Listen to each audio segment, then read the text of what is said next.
Trigonometry question from NEST 2022 second shift.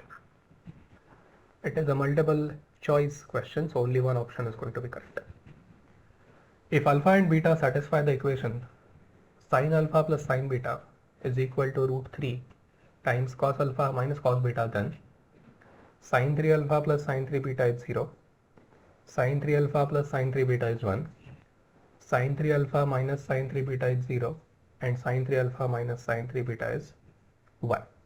So basically, if you look at the options, okay, it is enough if we find the value of sin 3 alpha plus sin 3 beta and or sin 3 alpha minus sin 3 beta, okay, and again only it could either be 0 1 or it could be either be 0 or 1. Okay, the thing of special interest is the number root 3, right, because it is a cos pi by 6 and sin pi by 3. So can we make use of that? There are problems which are very common in differentiation where we need to kind of combine that particular function and express it as a single term, and then you can differentiate that. Something similar needs to be done here. Okay, so what we can do is we can first bring that cos alpha here. Okay, we can bring that cos alpha on LHS and send sin beta there. So that would be negative sin beta minus root 3 cos beta. Okay, minus root 3 cos beta. And then our usual step, we have to divide everything by 2 so that we can make use of the sin A plus B, cos A plus B, all those formulae, combining as one. Okay. Now look, what I'm going to do is I am going to use sin A cos B minus cos A sin B. Okay, so this is now my cos B, which is cos pi by 3, right? And obviously this will be sin pi by 3. Okay, and on the right side, okay, on the right side, let's first take that negative sign common. Okay, let's first take that negative sign common.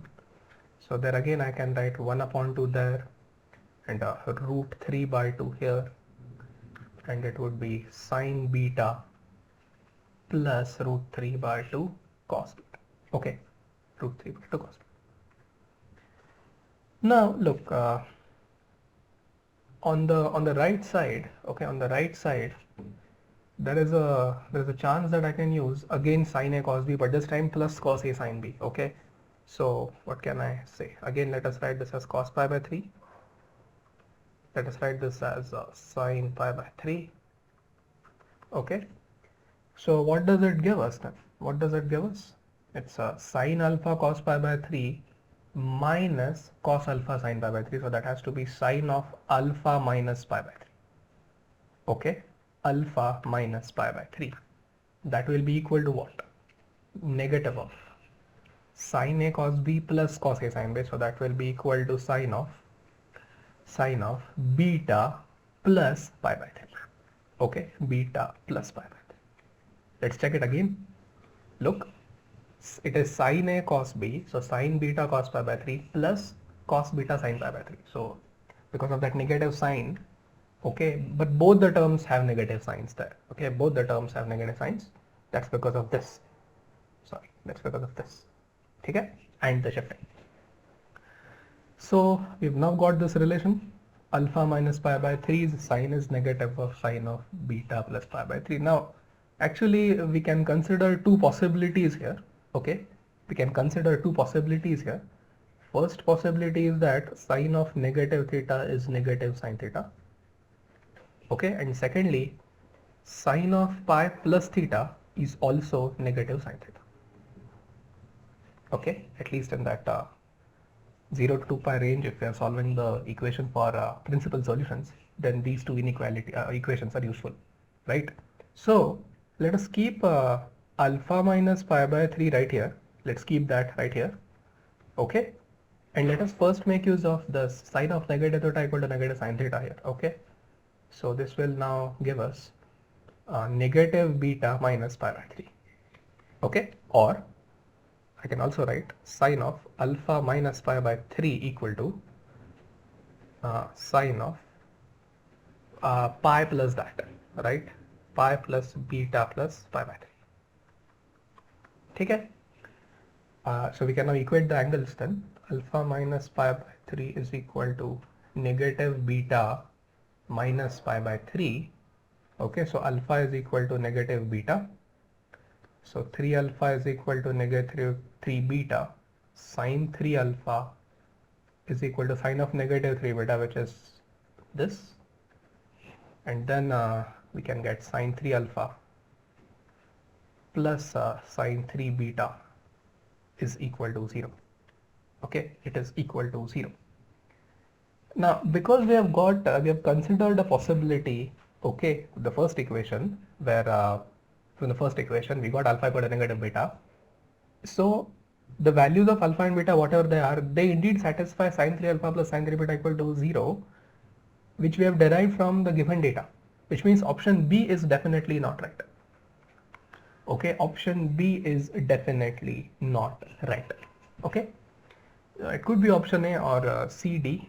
Most likely it is A, but again, it's most likely. So we need to make sure that other options don't have any say there. Okay, other options don't have any say there. What can we do now? What can we do now? Okay, sine 3 alpha is equal to negative sine 3 beta. Okay, so if we add, okay, let's consider these two terms, by the way. Let's consider these two. Okay, let's consider these two. So we'll still stick to that first part. Okay, that is alpha equal to negative beta, or sine of 3 alpha is equal to negative sine of 3 beta. Now look here. When I am considering sine of 3 alpha minus sine of 3 beta, okay, when I am considering that, I'm basically saying it's sine twice sine 3 alpha. Okay, twice sine 3 alpha, isn't it? Now look, if we select alpha as pi by 4, okay, if we select alpha as pi by 4, is it going to be 0? No, this is definitely not going to be 0, and it is also not going to be equal to 1, because sine 3 pi by 4 is an irrational number. So it is neither equal to 0, it is neither equal, nor it is equal to 1. Okay, so options C and D are ruled out by the counter example of alpha equal to pi by 4, alpha equal to pi by 4 without any restriction. So as far as the MCQ is concerned, the correct option is A. Okay, correct option is A. You can and you will follow this particular approach or this particular possibility and still arrive at the same result, that sine 3 alpha plus sine 3 beta is 0. You can do that. I'm leaving that to you as homework.